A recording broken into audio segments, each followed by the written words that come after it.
अगर आप भी चाहते हैं जय मां काली रिकॉर्डिंग स्टूडियो के सारे ऑडियो वीडियो आप तक पहुंचे तो लाल बटन दबाकर चैनल को सब्सक्राइब करें, साथ में बेल आइकन दबाना ना भूलें।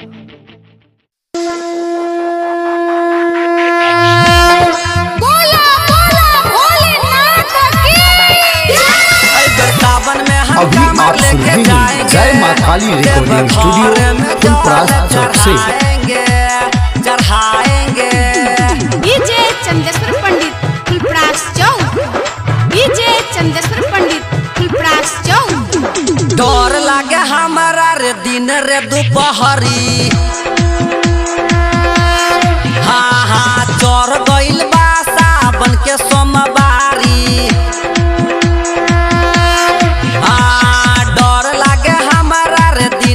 दोपहरी चढ़ गइल बा सावन के सोमवारी, दिल बाना वकरा दुखाएंगे।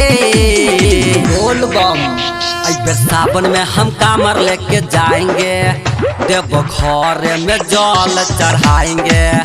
अइबे सावन में हम कामर लेके जाएंगे, देव घर में जल चढ़ाएंगे चढ़ाएंगे।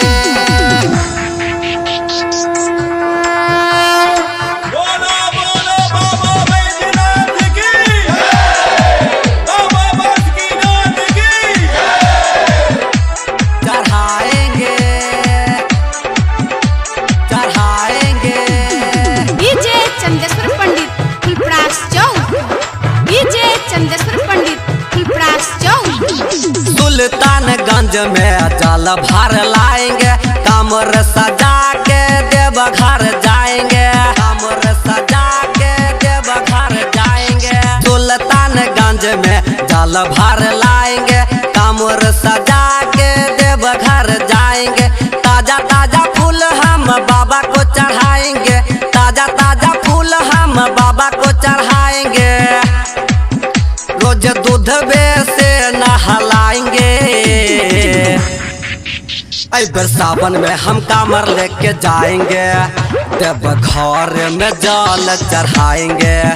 अइबर सावन में हम कामर लेके जाएंगे, देव घर में जल चढ़ाएंगे चढ़ाएंगे।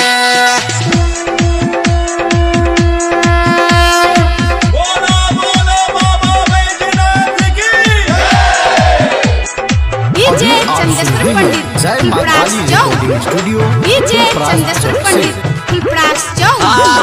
ठंडा ठंडा पानी भोरे भोर को नहलाएंगे, राइटर प्रेम को साथ ले जाएंगे, राइटर प्रेम को साथ ले जाएंगे। ठंडा ठंडा पानी भोरे भोर को नहलाएंगे, राइटर प्रेम को साथ ले जाएंगे। माधव मधुबनिया के लागी नहीं पाता, माधव मधुबनिया के लागी नहीं पाता। साथ में रामचंद्रेश्वर जाएंगे। बोल बम अइबर सावन में हम कामर लेके जाएंगे, देव घर में जल चढ़ाएंगे। अइबर सावन में हम कामर लेके जाएंगे, देव घर में जल चढ़ाएंगे।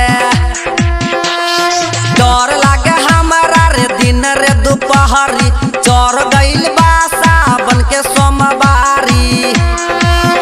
दिल बाना वकरा दुखाएंगे।